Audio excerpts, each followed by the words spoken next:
Ethanol,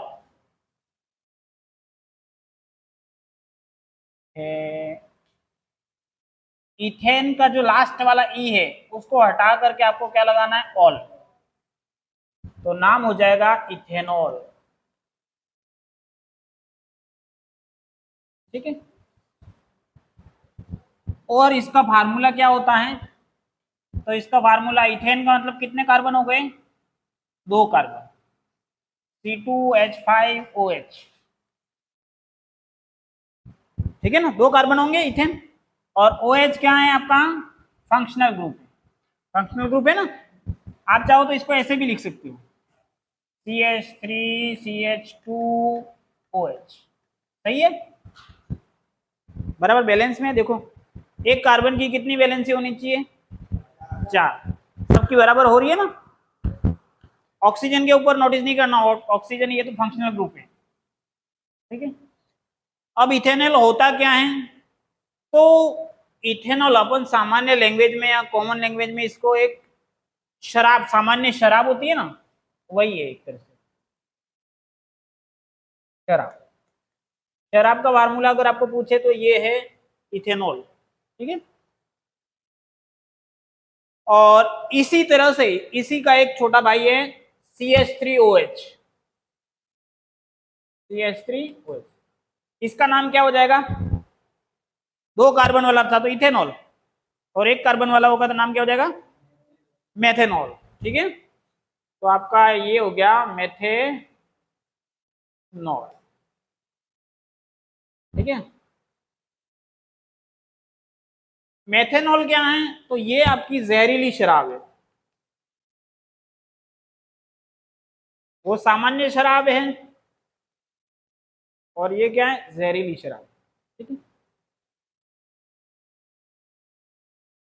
इसके कारण अगर ये कोई पी लेता है तो लोग मर जाते हैं। कभी कभी आपने देखा होगा मीडिया में या न्यूज़पेपर में आता है, जहरीली शराब पीने से लोग मर गए, आता है। तो जहरीली शराब मतलब वो मिथेनॉल, इसके टेस्ट में ज्यादा डिफरेंस नहीं आएगा।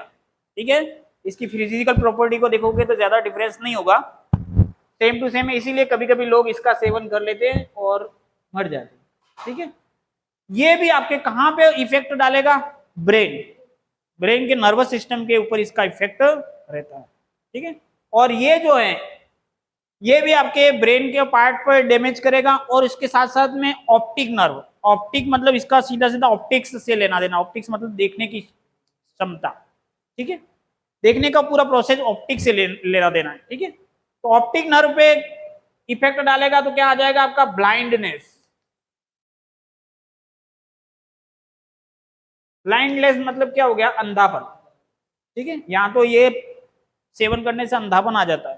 ठीक है, ये वाले में केवल आपका अनकॉन्शियसनेस आती है ज्यादातर, और इंसान को ऐसा लगता है कि जैसे मैं ना, मेरा माइंड एक तरह से रिफ्रेश हो गया ऐसा, लेकिन वास्तव में कुछ पल के लिए क्या होती है, अनकॉन्शियसनेस आती है, क्योंकि ये नर्वस सिस्टम पे आपका इफेक्ट डालता है। ठीक है, अब ये कंपाउंड क्यों खास है, तो एक तो मेडिकल में इसका यूज किया जाता है। ठीक है, दूसरा ये फ्यूल में यूज में आता है। ठीक है, आपने कभी हॉस्पिटल गए हो तो देखा होगा कैसे वो फर्स्ट एड ट्रीटमेंट होता है, उससे पहले रुई से आपके इस तरह से वो आपको ट्रीट करता है और आपको बहुत ही ठंडा ठंडा महसूस होता है। ठीक है, तो वो क्या है, एक तरह से अल्कोहल का ही आपका मिश्रण है। ठीक है, फ्यूल, आजकल जो फ्यूल अपन सामान्यतः केरोसिन, एलपीजी, सीएनजी उसको फ्यूल मानते हैं, लेकिन कई देशों में अल्कोहल को एक अल्टरनेटिव के सोर्स, फ्यूल सोर्स के रूप में लिया जा रहा है। ठीक है, अब इसको भी अगर आप केरोसिन की जगह पे किसी चिमनी में डाल करके आप जलाओगे तो उससे भी आग लगेगी, और इसमें खासियत क्या है कि इसमें धुआं नहीं आएगा। आप केरोसिन से जलाओगे तो नीचे से काला काला धुआं आता है, लेकिन इसमें धुआं नहीं आएगा। तो अपन कभी कभी अपने पास में लैब में है, एल्कोहल को डालो और उससे जलाओ और वही सेम सिस्टम से जलता है। अब बात कर लेते हैं इसकी रिएक्शन के बारे में। ठीक है, तो ये सोडियम के साथ रिएक्शन करता है, बेस के साथ में रिएक्शन करा दो इसकी।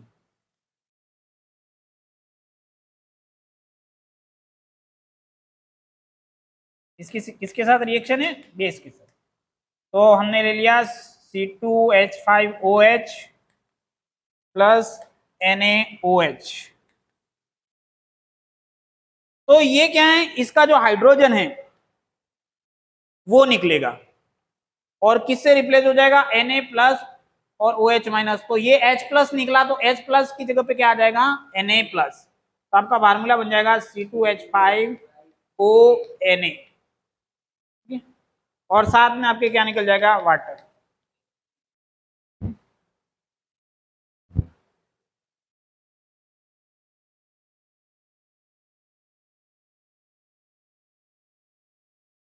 और केवल सोडियम के साथ में कराओगे तो भी सेम प्रोसेस है, और ये क्या हो जाएगा आपका, सोडियम का साल्ट,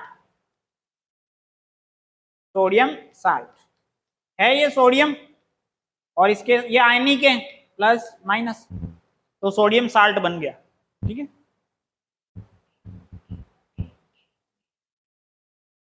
बाय प्रोडक्ट में आपके वाटर है। ये स्पेशल आपके सिलेबस में दे रखा है इसलिए बता रहा हूँ। वैसे तो कार्बन के बहुत सारे कंपाउंड्स हैं, लेकिन ये बहुत ज्यादा जनरली यूज में आते हैं, इसलिए आपको इसका नॉलेज में होना जरूरी। ठीक है, आगे इसकी दूसरी रिएक्शन आपने जो सिलेबस में दे रखी है वो है डिहाइड्रेशन। तो इसके अंदर क्या है आपके, CH3 CH2 और यहाँ पे OH, और इस CH3 को मैं कुछ इस तरह से लिख सकता हूँ, कोई दिक्कत। CH2 और H को बाहर से दिखा दिया। ठीक है, अब जब इसको हाई टेम्परेचर पे, है ना, टेम्परेचर आपको बढ़ा देना है, तो ये क्या है, H2O को बाहर निकाल देगा। ठीक है, और आपके क्या बना देगा, CH2 डबल बॉन्ड CH2 और साथ में H2O बाहर निकल। ये रिएक्शन कौन सी है आपकी, इसमें H2O एसिड भी डाल दो तो भी ये प्रोसेस हो जाएगा। ठीक है, तो H2O बाहर निकल गया, तो ये रिएक्शन कौन सी है, अपन ने फर्स्ट चैप्टर में पढ़ा था, 4 टाइप की रिएक्शन थी, कॉम्बिनेशन, डीकम्पोजिशन, सब डिस्प्लेसमेंट और डबल डिस्प्लेसमेंट। ये कौन सी है, डीकम्पोजिशन। डीकम्पोजिशन के अंदर टूटता है ना, और डीकम्पोजिशन का उल्टा क्या होता है, कॉम्बिनेशन। कॉम्बिनेशन में जुड़ता है और डीकम्पोजिशन में क्या होता है, अगर यही वापस उल्टा चला दोगे, ठीक है, और ये जोड़ने का काम करोगे तो ये क्या हो जाएगा, कॉम्बिनेशन। और अभी क्या है ये, डीकम्पोजिशन। और इसको डिहाइड्रेशन भी कहते हैं। डिहाइड्रेशन क्यों कहते हैं, क्योंकि इसमें क्या निकल रहा है, वाटर मॉलिक्यूल। वाटर मॉलिक्यूल बाहर निकल रहा है, इसको डिहाइड्रेशन। डी मतलब बाहर निकलना, और हाइड्रेशन मतलब हाइड्राइट। हाइड्राइट मतलब वाटर से इसका लेना देना। ठीक है, तो डिहाइड्रेशन मतलब वाटर मॉलिक्यूल बाहर निकलेगा, और रिएक्शन आपकी हो जाएगी डीकम्पोजिशन।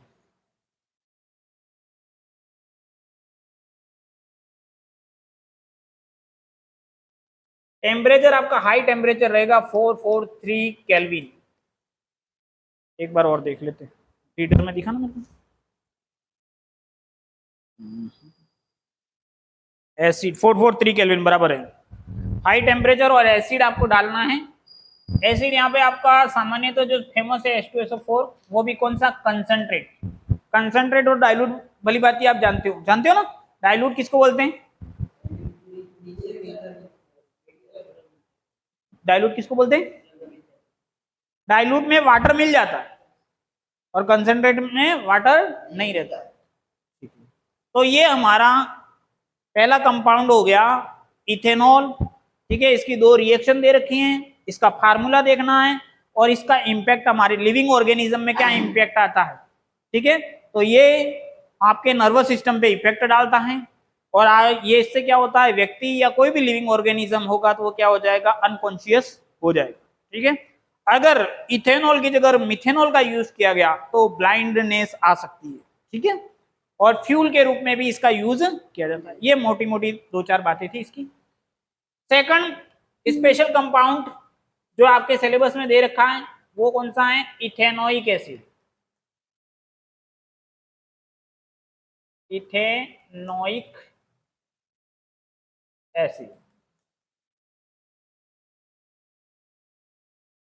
तो इथेनोइक एसिड के अंदर कितने कार्बन होंगे? 3 कार्बन होंगे। इथेन का मतलब क्या है? 2 कार्बन, 3 कहां से हो गए? मैंने स्टार्ट में नोमेनकल्चर में बता दिया था कि 1 कार्बन मतलब मैथ, 2 कार्बन मतलब एथ, 3 कार्बन मतलब प्रॉप। तो इथेनोइक में 2 कार्बन होंगे, ठीक है। तो ये CH3 और ओइक के लिए फंक्शनल ग्रुप कौन सा है? COOH, सही है। ये इथेनोइक है, मिथेनोइक है। ये जो फंक्शनल ग्रुप का कार्बन है वो भी इंक्लूड होगा नाम में, समझ में आएगी बात। तो इस तरह से इसका नाम क्या हो गया? Ethanoic acid. आप इसका और ओपन स्ट्रक्चर देखना चाहते हो तो इसको ऐसे भी लिखा जा सकता है, CH3 COOH, ऐसे भी लिख सकते। अगर कभी आपको बॉन्ड काउंट करने हो अंदर कितने टोटल सिंगल बॉन्ड और पाई बॉन्ड है तो आपको इसको ओपन स्ट्रक्चर में लिखना पड़ेगा, और ये इस तरह से भी लिख सकते हो क्लोज स्ट्रक्चर में, ठीक है। अब इथेनोइक एसिड की भी 2 रिएक्शन है अपने को देखनी है। सबसे पहली रिएक्शन है इसकी एस्टरिफिकेशन।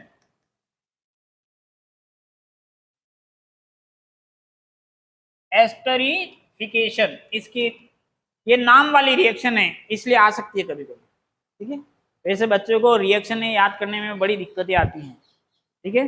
लेकिन अगर आप सिंपल तरीके से सही तरीके से समझोगे तो ये कोई कठिन टास्क नहीं है, एकदम लॉजिकल चीजें हैं, आसानी से परमानेंट मेमोरी में रह सकता है सही से आप समझोगे तो। एस्टरिफिकेशन में आपको क्या करना है? एक तो लेना है एसिड CH3 COOH, और इधर से आपको ले लेना कौन सा? Alcohol HOCH2CH3। देखो ये क्या है आपका? इथेनोइक एसिड, और ये क्या है? इसका नाम बताओ। ये तो हमारा हो गया इथेनोइक एसिड, और ये क्या है? क्या है ये? क्या है? 2 कार्बन का, और ये OH, क्या नाम है? इथेनॉल। अब तुमको डिस्टर्ब कहां हो गए कि सर ने ऐसा उल्टा लिख दिया। उल्टा लिखने से कोई इफेक्ट नहीं आएगा, आपको ऐसे समझ में आता है कि बिल्कुल ऐसे लिखो सर, तो हमको इथेनॉल समझ में आता है। तो ये यही है, देखो मैंने ऐसे घुमा के लिखा है ना।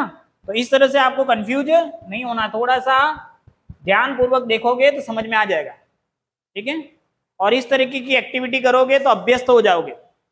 अब इन दोनों को आपस में कॉम्बिनेशन हो जाएगा, और इसमें से क्या है? वाटर मॉलिक्यूल बाहर आ जाएगा, और दोनों जुड़ जाएंगे, और जुड़ करके जो कंपाउंड बनेगा आपका CH3 COOC2H5, इसका नाम क्या हो गया? एस्टर।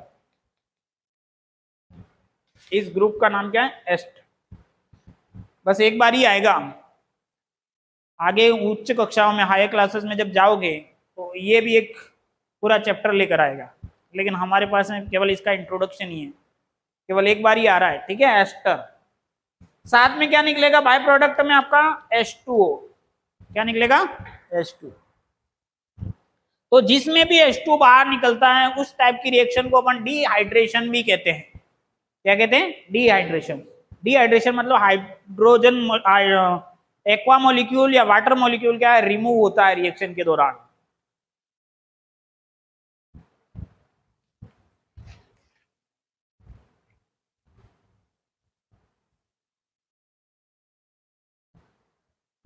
और ये जो रिएक्शन है वो भी एसिड की प्रेजेंस में होगी, और ये क्या है? वाइस वर्सा हो सकती है।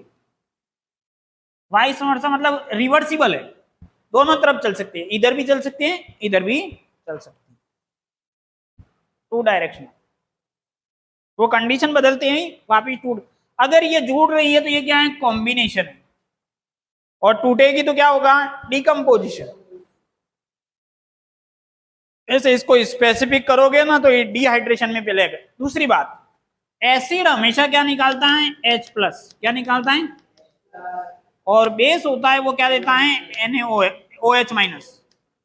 ठीक है, ये चीज है। लेकिन हमारे केस में देखो ये OH ग्रुप है इसके पास, तो इसको ये फेर में नहीं पढ़ना है कि ये OH देगा और एसिड एसिड है तो H देगा, नहीं, इस केस को ध्यानपूर्वक देखना। यहाँ पे जो एसिड है वो क्या दे रहा है आपका, OH दे रहा है, और ये क्या दे रहा है, H। ठीक है, वैसे इसको अच्छे से क्लासिफाई या सेपरेट नहीं किया गया आपके बुक में, लेकिन हायर क्लासेस में आपको ये इंपॉर्टेंट फैक्ट रहेगा। अभी फिलहाल इसको आपको नहीं बताया गया है। ठीक है, कोई दिक्कत नहीं बताया गया तो जितना कम माथा पच्ची जुड़िए बढ़िया है। वैसे ही रिएक्शन है, याद करना ही भारी काम है, नहीं है। चलो दूसरा, इसका रिएक्शन करा दो बेस के साथ में, रिएक्शन विथ बेस। अब बेस मतलब क्या हो गया, NaOH, NaOH बेस है, और इथेनोइक एसिड की करा दो CH3COOH। क्या हुआ, reaction with base, reaction with, इसको विथ कहते हैं, इस टाइप का सिंबल होता है ना उसको विथ कहते हैं। ठीक है, इस टाइप का सिंबल क्या कहलाता है, जैसे आप लिखते हो ना EG, इसका मतलब क्या होता है, एग्जाम्पल। ठीक है, उसी प्रकार से सी के ऊपर ऐसा कर दो तो विथ होता है। ठीक है, NaOH प्लस CH3COOH। तो अब क्या होगा इसमें, ये Na प्लस और ये H प्लस रिप्लेस हो जाएगा, तो क्या बनाएगा, CH3COONA, और साथ में क्या निकल गया, पानी। क्लियर। H प्लस किसके साथ जुड़ा, OH माइनस के साथ में। Na प्लस किसके साथ जुड़ा, CH3COO माइनस के साथ में। तो ये क्या बन गया आपका, सोडियम साल्ट, सोडियम एसीटेट भी कहते हैं इसको। ठीक है, साल्ट बन गया। साल्ट क्या है आपका, एक तरह से दो आयन है, पॉजिटिव और नेगेटिव आयन आपस में कंबाइन हो जाएंगे और साल्ट का निर्माण हो जाएगा। सोडियम एसीटेट भी इसको कह सकते हैं।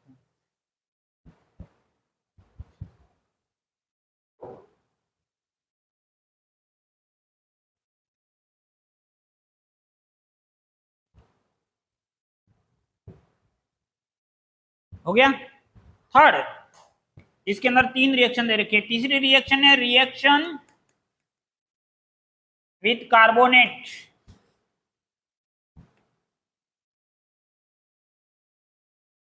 मैंने आपको एक चीज बताई थी कार्बोनेट के केस में, चलो पहले रिएक्शन लिख देते हैं। CH3COOH plus Na2CO3।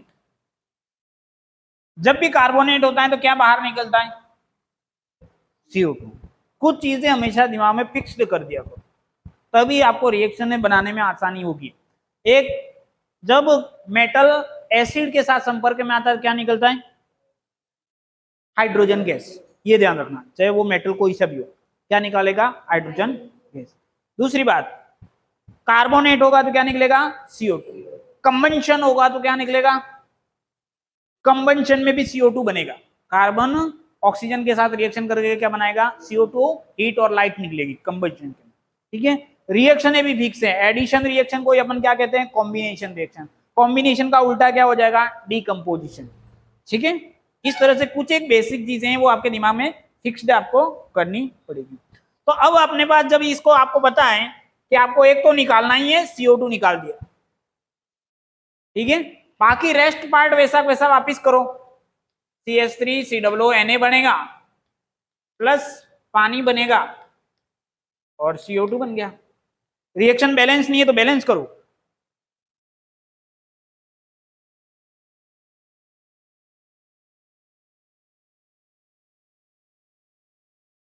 Reaction balance है, देखो CH2 यहाँ पे 2 है और यहाँ पे कितना है, 1, तो बैलेंस नहीं। तो क्या करना पड़ेगा अपने को, इसको 2 करना पड़ेगा। यहाँ पे 2 था तो यहाँ पे 2 करना पड़ेगा। 2 करते ही क्या बिगड़ गया, CH3COO 2 बार हो गया, तो इसको 2 करना पड़ेगा। अब देखो हो गया बराबर। अब 2 हाइड्रोजन थे, 2 हाइड्रोजन यहाँ पे आ गए, CO2 CO3 का CO2 है पर 1 ऑक्सीजन यहाँ पे आ गया, बैलेंस्ड हो गई।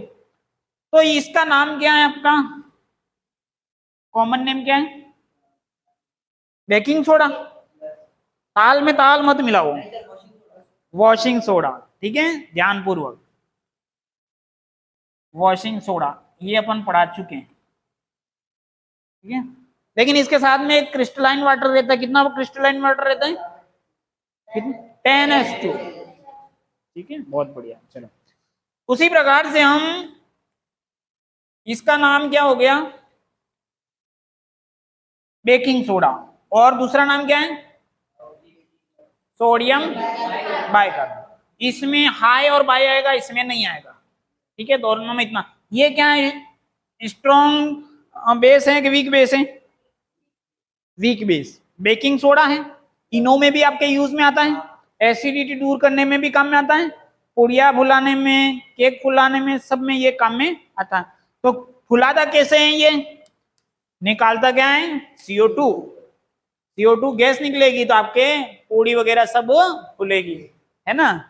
तो अब इसकी रिएक्शन करा देते हैं हम CH3COOH के साथ। तो CO2 तो हमने सबसे पहले निकाल दिया। ठीक है, अब रेस्ट ऑफ पार्ट वापिस वही वही वापिस बन जाएगा, CH3COONA। ये बन गया हमारा साल्ट। साथ में वाटर बना दो। अगर रिएक्शन बैलेंस नहीं है तो बैलेंस करनी पड़ेगी। बैलेंस है,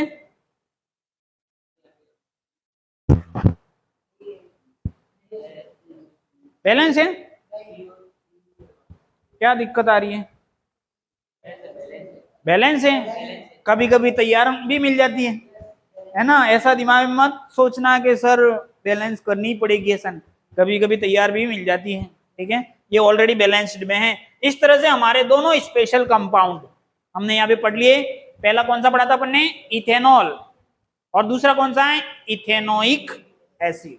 ठीक है, इसी इथेनोइक एसिड में अपन ने जो ये कंपाउंड बना था CH3 double bond O C2H5, सही है। बराबर है। इसका नाम क्या था? इसका नाम क्या था? एस्टर। क्या नाम था? प्लास्टर नहीं, एस्टर। ठीक है, इसकी क्या है, एकदम स्वीट स्मेल आती है, बहुत ही बढ़िया। और इसको हाथ में रगड़ करके आप देखोगे ना, फलों जैसी फ्रूटी स्मेल भी आती है, ऐसा भी बोल सकते हैं, फ्रूटी स्मेल। अगर ये इथेनोइक एसिड और इथेनॉल दोनों को यहाँ पे हाथ की हथेली पे रख करके अंगूठे से इस तरह से मसलते हो ना, तो ये बन जाता है। और ये बनते ही आपको खुशबू मिलेगी बहुत प्यारी प्यारी। ठीक है, फलों जैसी। ठीक है, अगर इसको आप बेस के साथ में ट्रीट करते हो इसी को, तो ये क्या बन जाएगा? वही Na+ किसके साथ जुड़ेगा? इसके साथ जुड़ जाएगा, जुड़ जाएगा। तो क्या बन जाएगा? वही जो साल्ट अभी अपन ने देखा था, बस यही साल्ट हर जगह बन रहा है। H को हटा दो और Na लगा दो, और रेस्ट ऑफ पार्ट क्या हो गया? C2H5 और OH। ठीक है, तो एस्टर से भी आपको वही सोडियम साल्ट मिल रहा है, इथेनॉल से भी सोडियम साल्ट मिल रहा है, इथेनोइक एसिड से भी आपको क्या मिल रहा है? सोडियम साल्ट मिल रहा है।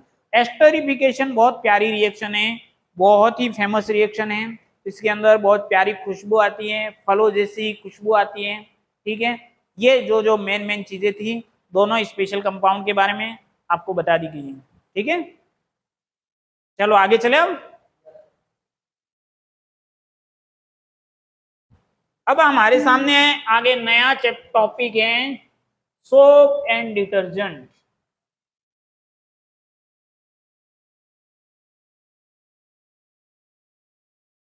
सोप एंड डिटर्जेंट, बड़ा प्यारा टॉपिक।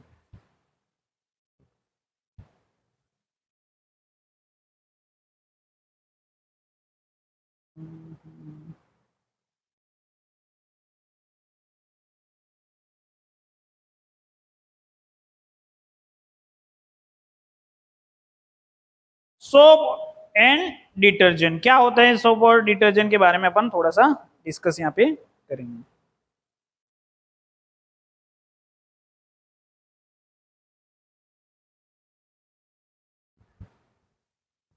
हाईली फैटी एसिड के साल्ट होते हैं, सोप कहो या डिटर्जेंट के कहो, तो इसके अंदर क्या दो पार्ट होते हैं, एक होता है हाइड्रोफोबिक पार्ट और एक रहता है आपको हाइड्रोफिलिक पार्ट। ठीक है, तो फिलिक पार्ट क्या होता है, जिसके ऊपर चार्ज होता है, और ये क्या है, बिना चार्ज वाला। ठीक है, इसको टेल कह सकते हो, ये आपका हो जाएगा हेड। ये आपके सोप और डिटर्जेंट के फार्मूला है। ठीक है, इन दोनों में थोड़ा स्लाइटली सा ही डिफरेंस है। ये क्या काम करते हैं, तो आपने देखा होगा ये कपड़े साफ करने में काम में आता है, सोप आता है ना, सोप और डिटर्जेंट। ठीक है, कपड़ों को कैसे साफ करता है, तो छोटी सी जनरल एक फैक्ट से मैं आपको समझाता हूं कि जो डर्ट या मेल जो होता है उसका वो कैसा होता है, ऑयली नेचर का। कैसे नेचर का है, ऑयली नेचर का। अब आप पानी में अगर किसी कपड़े को, मेला कपड़ा है और उसको पानी में ले जा करके डुबोगे तो वो नहीं निकलता है, उसमें से मेल नहीं निकलता।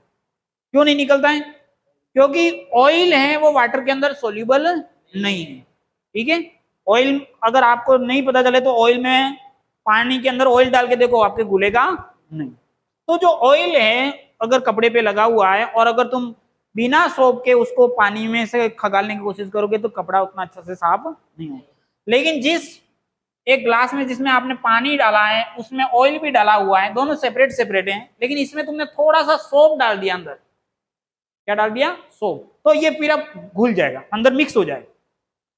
आपने एक ग्लास लिया, उसमें क्या लिया, पानी लिया, और इसमें थोड़ा सा क्या डाला, ऑयल। जब तक इसमें सोप नहीं डालोगे दोनों सेपरेट सेपरेट दिखेंगे, लेकिन इसके बाद इसमें थोड़ा सा क्या डालो, सोप डालो और फिर हिला दो, तो वो पूरा झाग झाग करके पूरा अंदर मिक्स हो जाएगा। ठीक है, तो कैसे मिक्स होता है वो देखो। एक अपन ये कपड़े की कल्पना करते हैं। ठीक है, कपड़े के ऊपर मेरे ये लगा हुआ है आपका मेल। ठीक है, अब इस मेल के ऊपर नेक्स्ट स्टेप में अपन क्या करते हैं, ये साबुन आएगा इसके पास में, और ये जो साबुन है उसके फार्मूला क्या है, इस टाइप का फार्मूला है। ये जो हेड है, ये जो टेल और हेड, हेड जो है वो आयनिक है और वाटर भी क्या होता है, आयनिक। ठीक है, तो इसका जो हेड है वो तो रहेगा इस तरफ और इसकी जो टेल रहेगी वो इसकी तरफ। समझ रहे बात को। फॉर एग्जाम्पल के लिए इसके ऊपर प्लस चार्ज और हमारे पास में वाटर का OH माइनस है, यहाँ पे वाटर क्या क्या है, OH माइनस, और इसका प्लस। ठीक है, दोनों के बीच में बॉन्डिंग हो जाएगी। ठीक है, और ये सॉल्यूशन की एक निशान, एक पहचान है कि डिजोल्व लाइक डिजोल्व,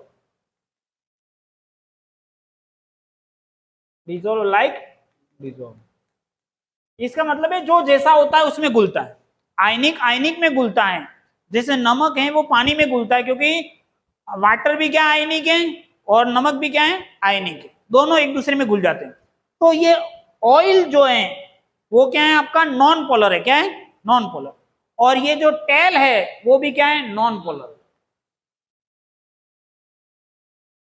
मतलब आयनिक नहीं है, कुल मिला के अनआयनिक है, ऐसा बोल सकते हो। और ये वाला क्या है, पोलर है, आयनिक, इसी का दूसरा नाम हम पोलर और नॉन पोलर भी बोलते हैं। ठीक है, जो अनआयनिक है वो अनआयनिक के अंदर घुल जाएगा। अनआयनिक किसमें घुल जाएगा, अनआयनिक में। और जो आयनिक है वो किसमें घुलता है, आयनिक में। इसी को अपन क्या बोलते हैं, डिजोल्व लाइक डिजोल्व।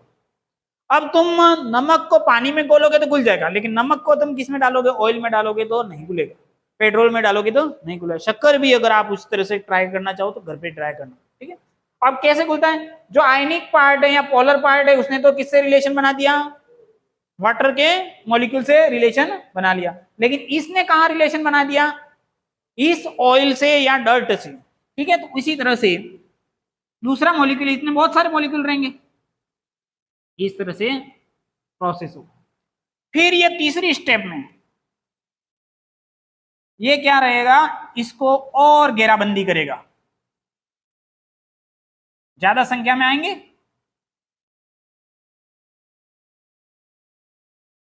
और नेक्स्ट स्टेप में आप देखोगे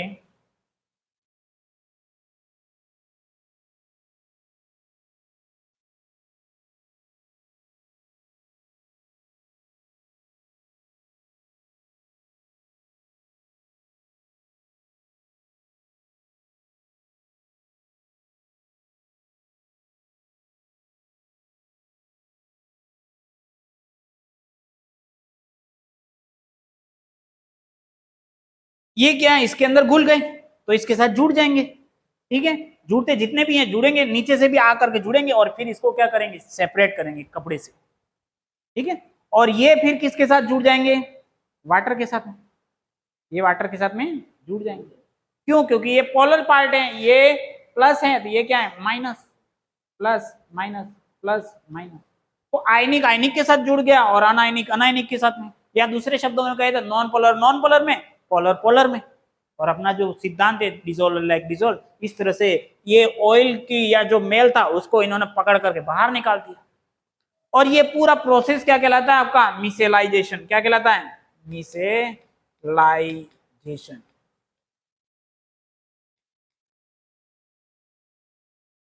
और ये सिंगल होगा तो उसको क्या कहेंगे, मिसेल। क्या कहेंगे, मिसेल। आपको मिसेलाइजेशन प्रोसेस को समझाना पड़ेगा। ठीक है, और साबुन जो होता है उसके दो पार्ट होते हैं, एक पोलर पार्ट होता है, एक नॉन पोलर पार्ट होता है। नॉन पोलर पार्ट एक लंबी चेन है, क्या है, लंबी चेन है हाइड्रोकार्बन की। ठीक है, या फैटी एसिड की भी बोल सकते हो आप। और आगे पोलर पार्ट है, वो कोई आयन है, सोडियम आयन हो सकता है, पोटेशियम आयन हो सकता है, इस टाइप से। ठीक है, तो मैं चाहूँ तो इसको हाइड्रोकार्बन चेन भी बोल सकते हैं,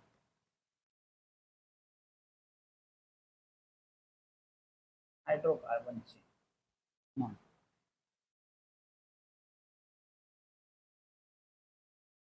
समझ में आया यार, आ रही है बात तुमको। तो सोप के अंदर क्या है, एक हाइड्रोकार्बन की बड़ी टेल है और आगे जो हेड है वो क्या है, पोलर पार्ट है, वो कोई न कोई आयन होगा आगे।